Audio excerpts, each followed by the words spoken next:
네, 제가 엄청 떨릴 줄 알고 목사님께서 유머로 저의 마음을 한춤 이렇게 해주셔서 감사합니다. 제가 기도하고 말씀 전하겠습니다.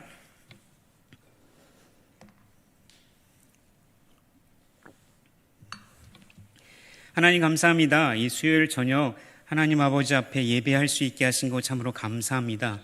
오늘 이 시간 귀한 말씀 들으려고 합니다. 성령 하나님께서 우리의 마음과 생각과 의지를 붙잡아 주시고 이 말씀이 정말 그러한가 그렇지 아니한가를 깨달을 수 있는 지식을 허락하여 주시옵소서. 이 말씀이 정말 그렇다면 옳다면 이 말씀을 사랑할 수 있는 감정을 허락하여 주시옵소서. 이 말씀이 맞고 이 말씀을 사랑한다면 이 말씀대로 실천할 수 있는 의지를 허락하여 주시옵소서. 하나님 말씀에 목숨 걸고 하나님의 자비에 모든 것을 거는 이 시간 될 수 있도록 성령 하나님 도와 주시옵소서. 감사드리며 예수님의 이름으로 기도드립니다. 아멘. 네, 오늘 사무엘상 9장 1절 2절 말씀하고 16장 12절 말씀 같이 보면서 사울과 다윗을 비교해 가면서 또한 제3자인 저까지 비교해 가면서 상태를 살펴보면서 저도 중간중간에 간증을 하고요. 그러면서 어떻게 성경이 하나님에 대해서 말씀하는지에서 그 초점을 좀 보려고 합니다. 누구나 다 첫 인상은 중요하죠. 여러분들이 바라보실 때 저는 어떻습니까? 잘생겼나요? 방금 이렇게 하는 걸 제가 봤어요. 아니죠? 네, 간사님. 네, 뭐 그렇게 잘생기진 않았지만 그렇다고 못생기진 않았죠. 준수합니다. 그렇죠? 감사합니다, 목사님. 네, 사람의 첫인상은 너무 중요해요. 저도 그렇고 뭐든지 어떤 시작을 할 때도 그렇고 그리고 성경에서 등장하는 인물들을 살펴볼 때 특별히 사울과 다윗을 보면서 첫 등장신을 좀 살펴보면서 그들이 어떠한 인물인지 좀 살펴보겠습니다. 첫 번째로 사울에 대해서 살펴보도록 하겠습니다. 오늘 방금 읽으신 1절과 2절의 말씀은 사울의 첫 인상을 살펴보고 말해주고 있는 것이죠. 사울은 어떤 사람이라고 이야기합니까? 사울은 기스라 이름하는 유력한 사람의 아들입니다. 여기서 유력하다라는 말은 힘이 있다라는 말이죠. 물론 사울은 12지파 중에 가장 작은 베냐민 지파이지만 그의 지파와 상관없이 그의 가족은 권력이 있고 힘이 있고 뭔가 물질적인 재력이 있는 그런 유력한 집안의 자녀였던 거죠. 지금으로 말하면 좋은 집안의 금수와 같은 이런 인물이었다는 것이죠. 근데 2절을 보니까 사울에 대해서 더 정확하게 묘사를 하고 있는데 제가 이거를 여러분들에게 좀 더 다가가기 쉽게 세 번역을 한번 읽어보겠습니다. 그에게는 사울이라고 하는 아들이 있었는데 잘생긴 젊은이였다. 이스라엘 사람들 가운데 그보다 더 잘생긴 사람이 없었고 키도 보통 사람보다 어깨 위만큼 더 컸다 라고 나오죠. 이게 수천 년 전의 말씀인데 지금 시대와 똑같나요? 똑같지 않나요?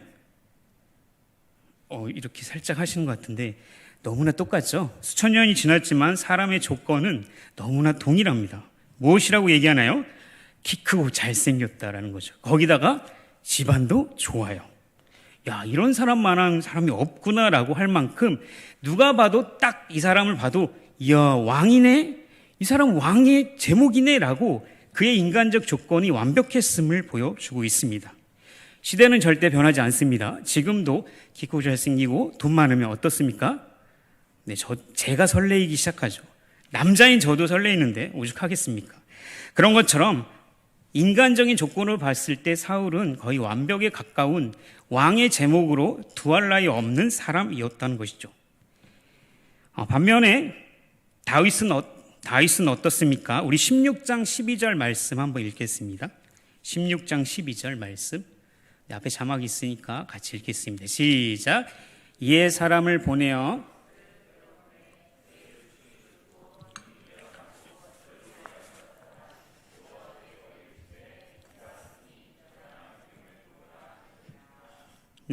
다윗의 첫 인상이죠. 그를 어떻게 봅니까? 그도 준수하고 얼굴이 빼어난 사람이었어요. 물론 잘생긴 사람이었죠.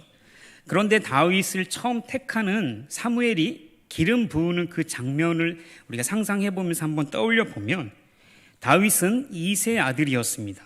이새는 모압 여인 룻의 자손이었죠. 족보를 봤을 때 어때요? 이방인 여자가 끼어 있습니다. 뭔가 조금 고개가 갸우뚱거리죠. 사무엘이 이제 사울 왕 대신에 다윗을 왕으로 세우려고 다윗의 집에 갔을 때, 이새의 집에 방문했을 때 16장 6절에 이렇게 말하고 있어요. 이새의 큰 아들 엘리압을 보고 사무엘이 그를 보자마자 마음속으로 이렇게 생각한, 이 사람이 왕이구나, 내가 기름 부어야겠구나라고 사무엘조차도, 그 영적인 지도자 사무엘조차도 그의 외모에 딱 한눈에 알아본 거죠. 그런데 하나님께서 뭐라고 얘기하십니까? 너는 그의 준수한 겉모습과 큰 키만을 보아서는 안 된다. 그는 내가 세운 사람이 아니다. 나는 사람이 판단하는 것처럼 그렇게 판단하지 않는다. 사람은 겉모습을 따라 판단하지만 나 주는 중심을 본다 라고 말씀하면서 첫째가 아니다라고 사무엘에게 말씀하셨습니다.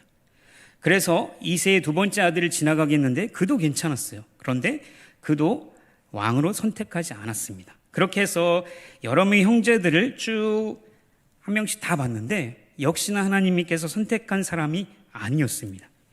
그런데 그때 다윗은 무엇을 하고 있었습니까? 집안에 양들을 치고 있었던 것이죠. 그 말은 가족들에게 천대를 받고 무언가 가정사에 상처가 있었다라고 이렇게 해석할 수도 있지만, 우리가 약간의 구속사적 관점에서 다시 그 말씀을 본다면 그 당시 고대 근동 사회이기 때문에 장자가 곧 그 집안의 모든 것을 이어받는 사람인 것이죠. 그렇기 때문에 그 당시의 사람들은 장자, 첫째가 모든 것을 이어받는다라는 건 당연한 사고였습니다. 그런데 하나님은 누구를 택하신 거죠? 그의 말째, 그리고 가족들에게 보여줄 수도 없는 그런 다윗을 선택했다라고 보고 있는 것이죠. 그 말은 다윗을 선택한 것이 하나님이시고, 그리고 사람들이 선택하는 인간적인 기준이 아니라 하나님은 그것을 역전시키셔서 하나님께서 선택하신다라고 말씀하고 있는 거죠. 그 대표적인 예가 둘째인 야곱이었던 것이죠. 하나님의 전적인 주권을 통해 인간의 조건이 아닌 하나님의 전적인 주권을 보여주는 게 다윗의 선택 부분이었습니다.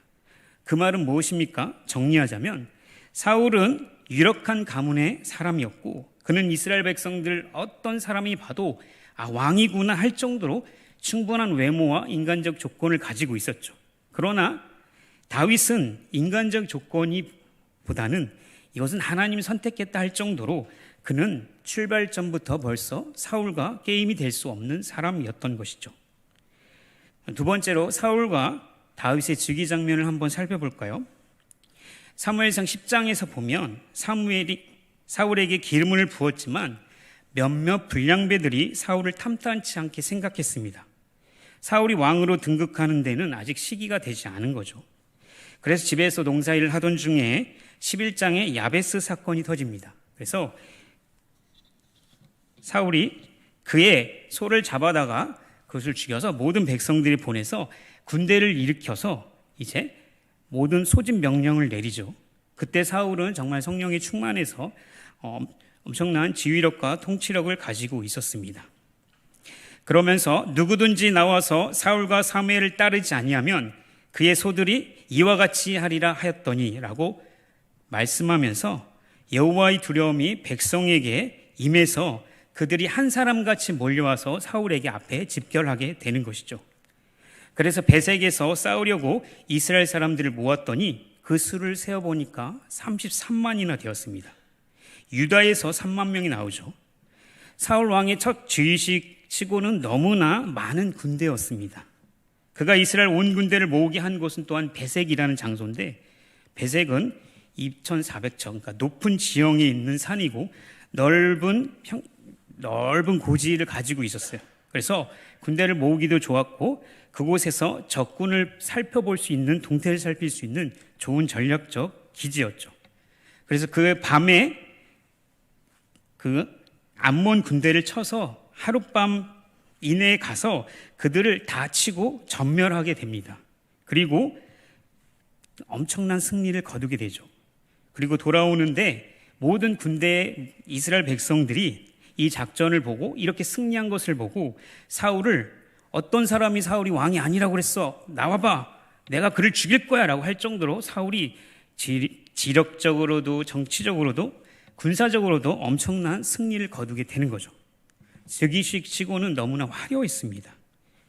그래서 12장 12절은 이렇게 말하고 있죠. 너희가 암몬 자손의 왕 나하스가 너희를 치러옴을 보고 너희의 하나님 여호와께서는 너희 왕이 되심에도 불구하고 너희가 내게 이르기를 아니라 우리를 다스릴 왕이 있어야 하겠다 하였도다. 이 말은 암몬 왕 나하스가 얼마만큼 이스라엘 백성들이 위협적인 존재였는지, 그리고 그들 눈에 가시였는지, 얼마나 고칠거리였는지, 근데 그 문제를 해결하는 것이 사울 왕이었다는 거죠. 그러니까 그들이 정말 원했던, 군사적으로도 지략적으로 탁월했던 게 사울 왕이었다는 거죠. 그들이 이 사람 우리의 왕이다라고 할 정도로 인간적인 탁월함이 좋았던, 완벽에 가까운 사울이었던 것입니다. 반면에 다윗의 즉위식을 한번 살펴볼까요? 우리 어렸을 때 사무엘상 17장 많이 들으셨죠? 골리앗과 싸움, 물맷돌로 골리앗을 물리쳤던 사건 아시죠? 그렇게 화려하게 정말 큰 승리를 거두고 다윗이 이제 정말 왕으로 등극하는가 했더니 왕으로 등극한 것이 아니라 사울의 신하로 들어가게 된 것이죠. 그의 등극은, 데뷔는 너무나 화려했지만 사울 왕이 신하로 들어갔습니다. 그리고 다윗이 왕이 되기까지는 수십 년이 걸릴 정도로 그에게는 혹독한 시간이 있었던 것이죠. 다윗의 화려한 데뷔와 그 뒤로 계속되는 승전 소식을 때문에 오히려 사울 왕의 시기를 사서 다윗이 죽인 자는 만만이요 사울이 죽인 자는 천천이다라는 이런 소리 때문에 사울이 이제 다윗을 죽이려고까지 하는 상황에 이르게 됩니다. 그래서 어떻게 됩니까? 결국은 다윗이 목숨을 유지하기 위해서 사울 왕을 도망가게 되고 도착한 곳이 사무엘상 22장 1절 아둘람 굴이었던 것이죠. 아둘람 굴에 누가 몰려듭니까? 도망자 신세가 된 사람들, 막강한 군대가 그들을, 다윗을 기다린 게 아니라 환난당하고 빚지고 신세가 정말 한탄, 인간적으로는 조건이 너무나 열악한 사람들, 원통한 자, 마음이 상한 자들이 오히려 다윗에게 몰려들기 시작한 거죠. 다윗은 그런 사람들의 약 400명의 왕이, 작은 왕이 되어 있습니다. 다윗은 분명 15세경에 사울무엘을 통해서 왕으로 부음을 받죠. 그리고 나서 골리앗을 이기고 화려하게 등극을 했지만 그럼에도 불구하고 왕으로 인정되기까지는 수십 년이 걸립니다. 더군다나 사울 왕에 죽이려고 하는 이 암살의 모든 위협 속에 광야 생활을 끝없이 했던 것이죠. 여러분들이 볼 때는 사울 왕이 더 멋있습니까? 아니면 다윗 왕이 더 멋있습니까? 네, 간사님께서 웃으셨어요. 그걸 말이라고 묻니 당연히 사울 왕이 멋있지라고 하신 것 같습니다. 저도 생각할 때, 성경을 읽을 때 사울 왕이 더 멋있어요. 훨씬 더 정말 왕으로서 탁월합니다.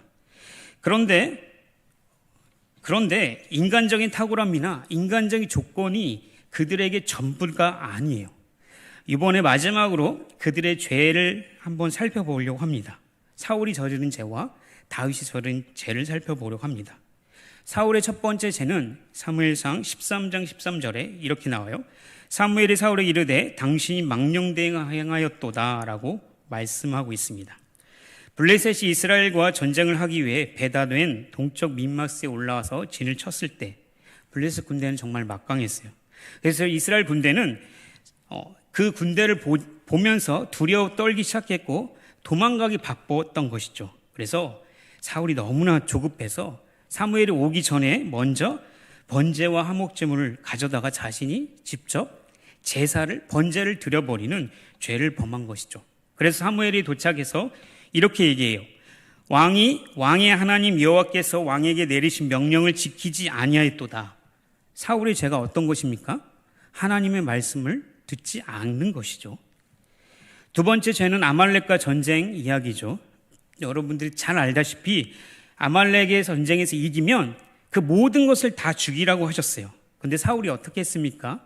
다 죽이지 않고 좋은 것을 취해서 왜 취했어? 라고 물었을 때 이거 하나님께 드릴 겁니다 라고 그걸 취하죠. 그래서 그때 나온 말씀, 유명한 말씀, 순종이 제사보다 낫다라는 말을 사울이 듣게 되는 거예요. 그 말도 어떤 맥락입니까? 하나님 말씀에 순종하지 않은 거예요. 사울은 자신의 왕권을 지키기 위해 급급했고 그렇기 때문에 하나님 말씀을 소홀히 했던 것이죠. 반면 다윗의 죄를 한번 살펴볼까요?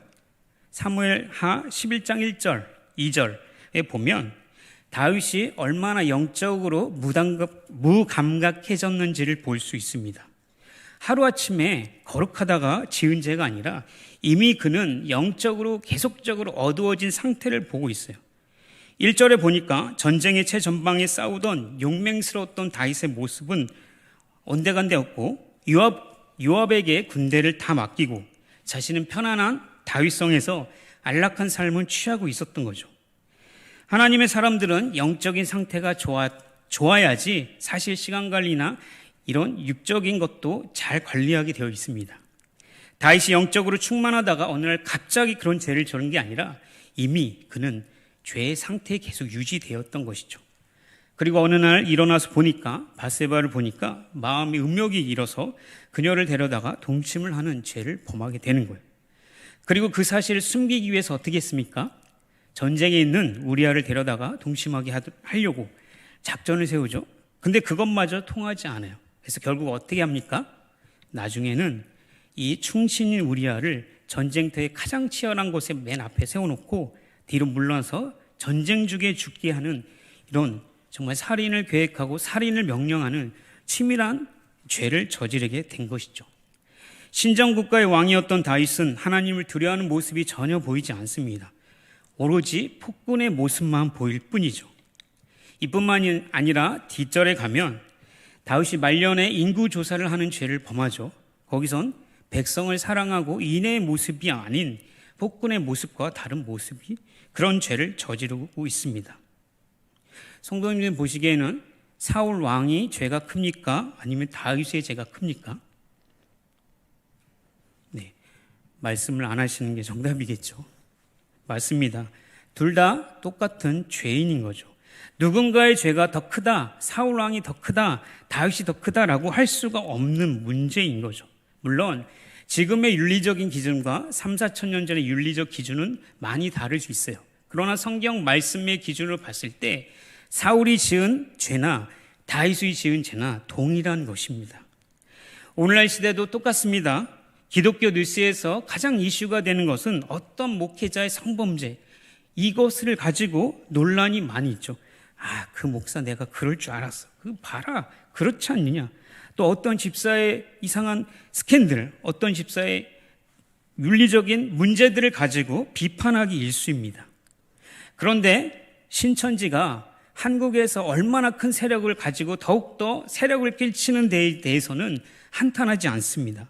이슬람권이 한국에 와서 세력을 점점점 넓혀가는데도 그것은 상관하지 않죠. 하루에 청소년들이 얼마나 많이 자살하는지 아십니까? 코로나보다 더욱더 자살로 인하여 죽는 사람이 비교할 수 없을 만큼 큽니다. 우리는 이러한 문제에 별로 관심이 없어요. 교회에 어떤 성도가 나오는데 예수님을 믿지 않아요. 그냥 교회만 출석하는 사람을 보고도 마음이 아프거나 그들의 영혼에 대해서 긍휼한 마음이 별로 없어요. 우리에게는 종교적으로 윤리적인 문제에 관심을 가지고 그것을 가지고 비판하는 것이 우리의 몫인 것이죠. 하나님은 정말 거룩하신 분이기 때문에 우리에게 어떠한 것보다도 우리에게 거룩을 요구하시는 하나님이십니다. 우리는 이렇게 얘기하죠. 하나님이 찾으신 사람은 봐라, 사울, 다윗 봐라. 하나님 마음에 얼마나 합한 사람이야. 그가 얼마나 하나님과 함께 했어. 그러니까 하나님께서 대적들을 그들의 손에 넘겨주고 봐라, 다윗 인생 봐라, 얼마나 잘 풀렸어. 그 시대에 전쟁에 한 번도 패하지 않았잖아. 하나님께 얼마나 충성을 다했으면 그러냐라고 인간적인 조건과 탁월함을 내세우기 일쑤인 것이죠. 그런데 정말 중요한 것은 인간적인 조건, 인간적인 탁월함, 윤리적으로 탁월함, 도덕적으로 탁월함, 어떻게 노력하고 더 종교적으로 열심히 했는지가 더 중요한 게 아니라 우리가 진짜 놓치지 말아야 할 것은 바로 이것이죠. 로마서 4장 4절에서 8절 말씀을 읽겠습니다. 로마서 4장 4절에서 8절 말씀 읽겠습니다. 다시 큰 소리 읽겠습니다. 시작. 일하는 자에게는 그 삭시 은혜로 여겨지지 아니하고 보수로 여겨지니와 이를 아니할지라도 경건하지 아니한 자를 의롭다 하시는 이를 믿는 자에게는 그의 믿음을 의로 여기시나니 일할 것이 없이 하나님께 의로 여기심을 받는 사람의 복에 대하여 다시 말한 바 불법의 사함을 받고 죄가 가려짐을 받은 사람은 복이 있고 주께서 그 죄를 인정하지 아니할 사람은 복이 있도다 함과 같으니라. 무엇을 얘기합니까? 우리는 율법에 매여서 사망과의 권세 아래서 우리는 완전히 죽어진 사람들이에요. 그런데 그것을 구원해 주시는 분이 누구냐라고 이야기하는 거죠. 로마서 4장의 전체적인 말씀은 바로 죄사함을 받은 사람이 복이 있다라고 말씀하고 있습니다. 그러니까 인간의 죄가 얼마나 크냐 적냐, 누구의 죄가 크냐 적냐의 문제가 아니라 8절 말씀처럼 그 죄를 인정하지 아니한 사람이 복이 있다라고 얘기하는 거예요. 그러니까 하나님의 인자하심이 그 모든 것의 핵심이라고 말하고 있는 것이죠. 우리의 죄를 용서해 주신 하나님의 그 자비하심이 우리의 모든 것에 앞선다라고 말하고 있는 거예요. 인간적인 탁월함, 인간적인 조건, 종교적 열심과 인간적인 노력보다 더 앞서는 것은 죄를 사해 주신 하나님의 그 마음, 그 자비하심이 있다는 사실이죠. 다윗이 하나님 앞에 죄악 중에 악질을 저질렀습니다. 사울은 별로 큰 죄를 저지른 것 같이 안 보여요. 그러나 하나님 앞에서 누구의 죄가 크냐 작냐 중요한 것이 절대 아니에요. 죄를 사해 주시는 하나님의 자비하심이 우리에게는 관건이라는 것이죠. 성경은 하나님의 감동, 성령 하나님의 감동하심으로 지은 책이에요. 그렇기 때문에 사람에게 1차적인 관심이 있는 게 아니라 하나님에게 관심이 있어요. 그래서 하나님이 어떤 분이신지에 대해서 우리에게 누누이 이야기하고자 하는 것이 성경의 주된 목적인 거예요. 그렇기 때문에 인간적인 조건, 탁월함을 보여주고 윤리적으로 이렇게 살아야 된다는 것은 두 번째 이야기죠. 그거보다 이렇게 죄를 지은 인간인데 하나님이 그를 용서하신 것을 봐라. 하나님이 자비하심이 얼마나 크냐. 하나님은 자비하신 하나님이시다라고 말씀해 주는 것이 성경의 가르침인 것이죠. 로마서 3장 말씀 살펴보겠습니다. 로마서 3장 21절 24절 함께 읽겠습니다. 로마서 3장 21절과 24절 읽겠습니다. 시작. 이제는 율법 외에 하나님의 한 의가 나타났으니 곧 예수 그리스도를 믿음으로 말미암아 모든 믿는 자에게 미친 하나님의 은이 차별이 없느니라. 모든 사람이 죄를 범하였음에 하나님의 영광에 이르지 못하더니 그리스도 예수 안에 있는 속량으로 말미암아 하나님의 은혜로 값없이 의롭다 하심을 얻은 자 되었느니라. 아멘. 무엇을 얘기합니까? 이제는 하나님의 의가 나타났다. 그 의는 모든 믿는 자들이 그 믿음을 통해서 얻는 의다. 이 믿음은 하나님께서 자신의 의로우심을 드러내시기 위해서 우리에게 그것을 보여주시기 위해서 우리에게 베푸르신 의다라고 얘기하는 거죠. 결국 우리가 예수 그리스도를 믿고 구원을 받았는데 그 구원 받은 것이 기쁜 것은 2차적인 것이죠. 그것보다 더한 것은 그 죄에서 구원을 베풀어 주신 하나님이 어떤 분이신지, 그 하나님이 얼마나 의로운 분이신지를 드러내고자 해서 이와 같은 복음의 능력을 우리에게 주셨다라는 것이죠. 이것이 우리에게 기쁨이요 즐거움이다라고 이야기하고 있는 것입니다. 로마서 3장 21절, 22절, 23절을 제가 세 번역으로 다시 한번 읽겠습니다.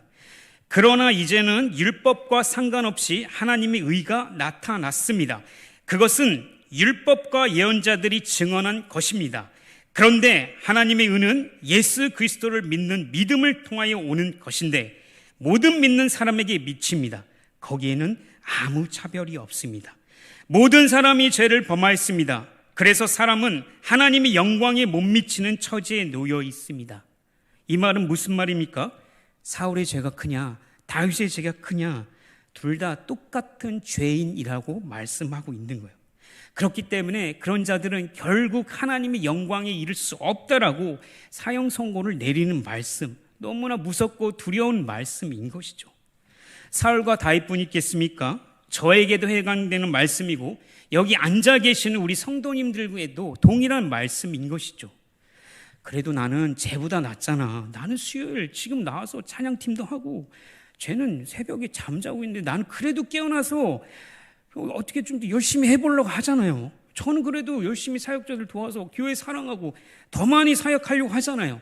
이렇게 얘기할 수 있습니다. 그러나 하나님 앞에서는 인간의 조건과 인간의 탁월함, 인간의 어떤 노력과 공로가 하나님 앞에서는 아무것도 아니고 모든 사람이 다 죄인이다. 그런 조건으로 그 죄를 용서받을 수 없다라고 얘기하는 것이 우리에게 가르쳐주는 진리인 것이죠.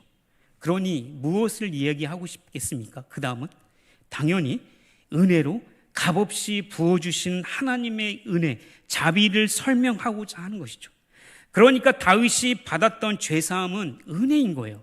그가 하나님의 마음을 합했고 하나님 앞에 얼마나 열심을 다해서 전쟁했고 이런 것이 중요한 게 아니라 그가 어떠한 사람, 죄인인데 그도 하나님 앞에 구원을 받은 하나님께서 그를 불쌍히 여기셔서 그를 구원하신 사람이다라고 이야기하고 있는 것이죠. 하나님 앞에서는 바늘도둑이나 소도둑이나 똑같은 죄인입니다. 25절 그래서 이렇게 얘기합니다. 사람들이 이제까지 지은 죄를 너그럽게 보아주심으로써 자기의 의를 나타내시는 것이었습니다. 하나님께서는 오래 참으시다가 지금 이때 자기의 의로우심을 나타내신 것은 하나님은 의로운 분이시라는 것과 예수를 믿는 사람은 누구나 의롭다고 하신다는 것을 보여주시려는 것입니다. 지금 사도 바울이 무엇을 얘기하고 있습니까? 사울이나 다윗이나 죄를 저질렀음에도 불구하고 하나님께서 그들의 흠이 있음에도 불구하고 여전히 하나님 앞에 설 수 없는 죄인임에도 불구하고 그들을 예수 그리스도를 통해서 그들의 죄를 용서해 주셨다라는 사실을 이야기하고 있는 거죠. 그들이 마음이 순전해서 더 노력을 잘해서 더 많이 헌신해서가 아니라 오직 하나님께서 긍휼히 여길 자를 긍휼히 여기셔서 그들에게 복을 내려주셨다는 사실, 그것이 하나님의 자비하심인 것이죠. 하나님은 너무나 의로우셔서 예수 그리스도를 화목제물로 주셔서 그 예수님 믿는 모든 자들에게 죄를 용서해 주시겠다고 약속해 주셨어요. 그러니 이것을 바라볼 때마다 우리의 죄의 문제가 아니라 우리 인간적인 그 어떤 것이 아니라 하나님이 얼마나 자비롭고 하나님이 얼마나 의로우신지를 바라보라고 말씀하고 계시는 거죠. 그러니까 나 구원받았어, 나 죄사함 받았어, 이런 기쁨보다 더 앞선 것은 우리 하나님의 자비하심, 그분의 긍휼하심이 우리가 목숨을 걸어야 할 대상이고 그것이 하나님께서 찬양 받으시기 합당한 이유란 사실인 것이죠. 그래서 바울이 그 다음 절에 28절에 그런즉 자랑할 때가 무엇이 있으냐, 있을 수 없다라고 하면서 그 다음에 믿음의 법을 설명하고 넘어가고 있는 것이죠. 또한 이 말씀은 우리가 믿으니까 믿습니다 해서 믿어지는 게 아니라 하나님이 자비를 베푸셔서 우리가 믿음이 생겼다라는 것이죠. 그렇기 때문에 하나님의 자비하심과 오래 차심을 알기 때문에 더욱더 믿고 싶어 하는 것입니다. 그래서 행한 것이 아무것도 없는데 하나님께서 의롭다고 여겨주신 그 사람이 복이 있다라고 말씀하신 것입니다. 다윗은 이것을 너무나 잘 알았기 때문에 그의 시편에 이렇게 고백하죠. 하나님께서 잘못을 용서해 주시고 죄를 덮어주신 사람은 복이 있다. 주님께서 죄 없다고 인정해 주실 사람은 복이 있다라고 고백하고 있는 것이죠. 결국 믿음이 얼마나 견고하냐, 흔들리는 믿음이냐 아니냐가 중요한 게 아니라 인간의 조건과 탁월함과 능력과 얼마나 노력했냐가 중요한 게 아니라 심지어는 우리가 얼마만큼 신앙을 깊이 가졌느냐, 지켰느냐 그 문제를 넘어서서 하나님께서 우리를 사랑하시는 하나님의 자비에 달려있다라고 말씀하고 있는 것입니다. 그 자비하심이 우리의 모든 것을 살리신다는 사실이죠. 네, 잠시 제 이야기를 하겠습니다. 저는 5남매 중에 막내로 태어났습니다.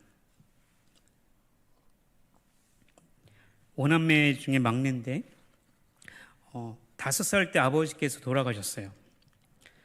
중요한 것은 아버지께서 돌아가신 거는 전 기억도 나진 않는데 저희 남원 양씨가 종갓집이어서 한 달에 3번 이상 제사를 드리던 그런 집이었어요.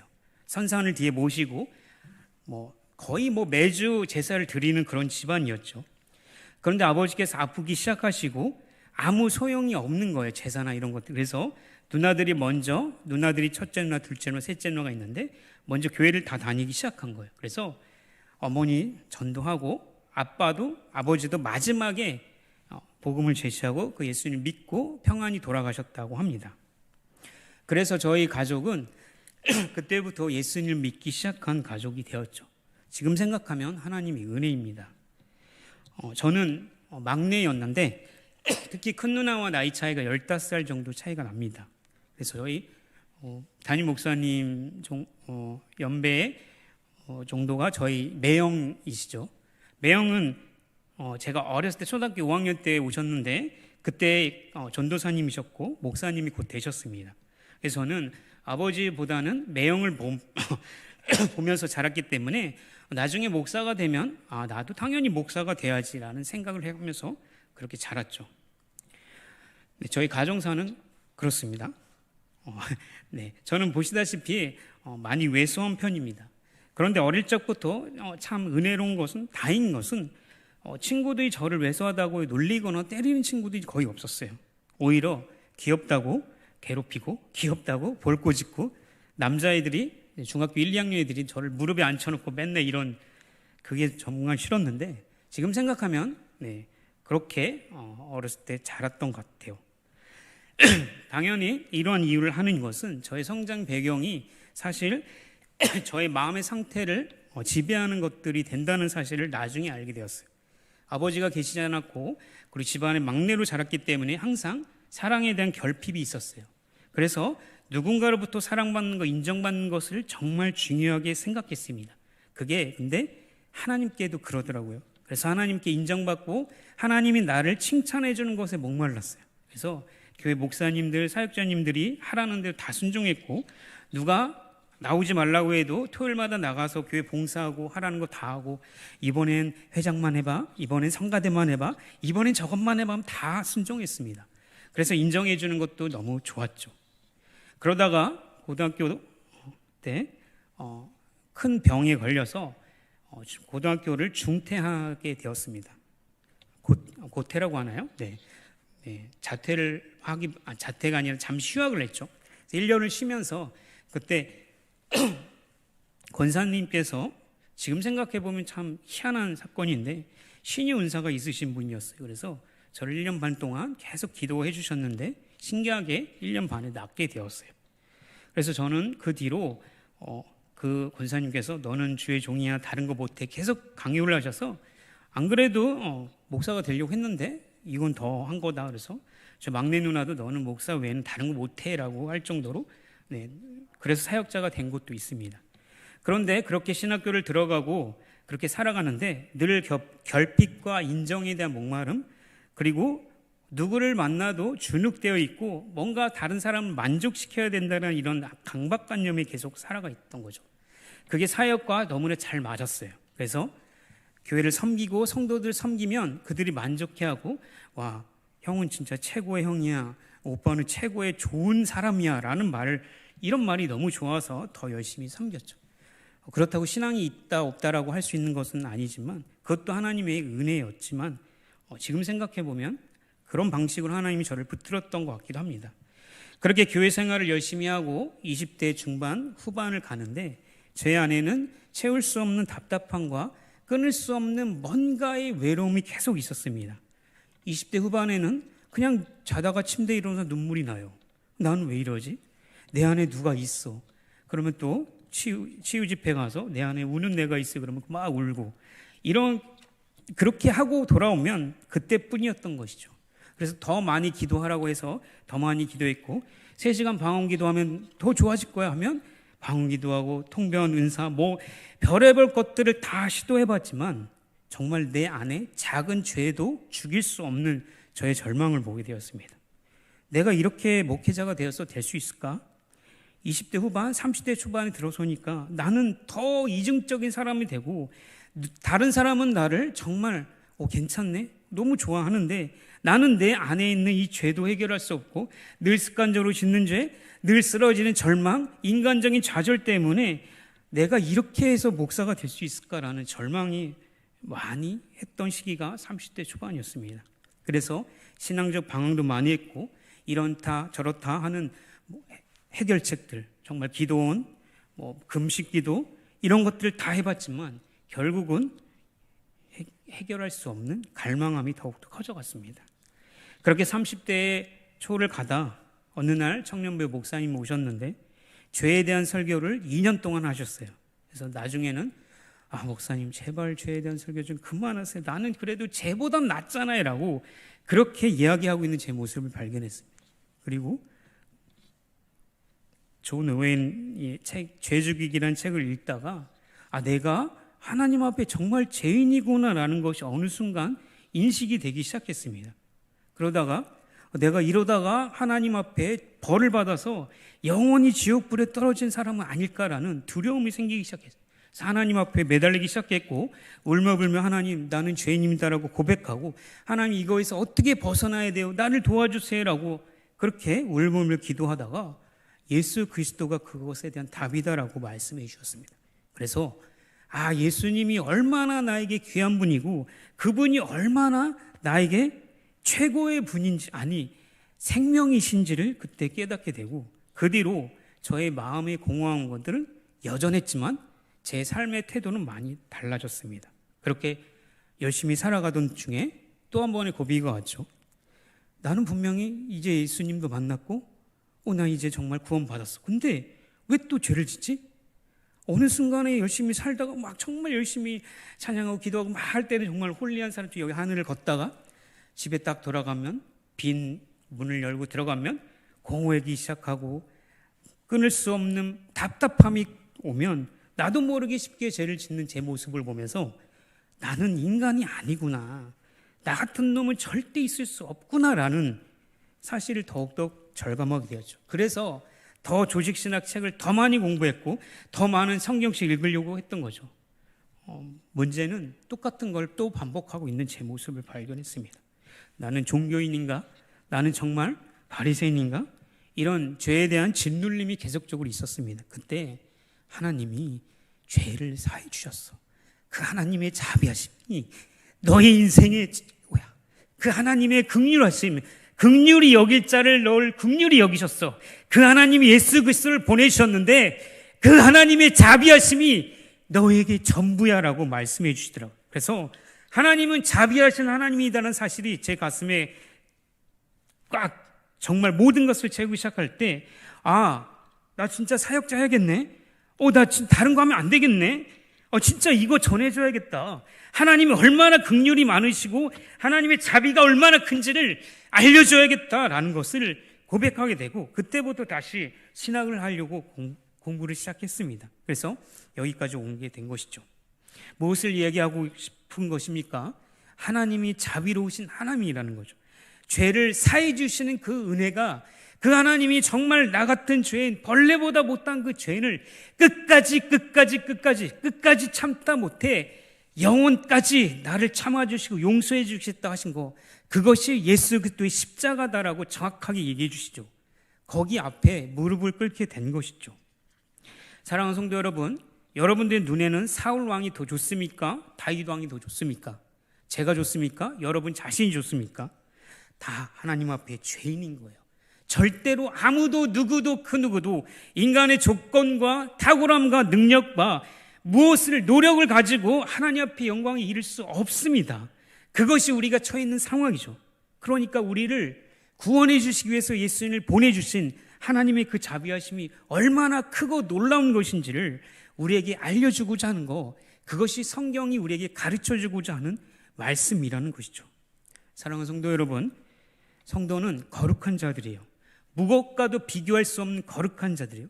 그래서 죄를 멀리해야 합니다. 그런데 자꾸만 비교의식 때문에 내 마음이 괴로우십니까? 혹시나 거듭된 죄로 인하여 마음이 무너질 대로 무너지셨습니까? 하나님을 사랑하고 싶은데 더 거룩하게 살고 싶은데 인간적으로 너무 연약해서 새벽기도 가야 되는데 알람 소리가 들리지도 않아.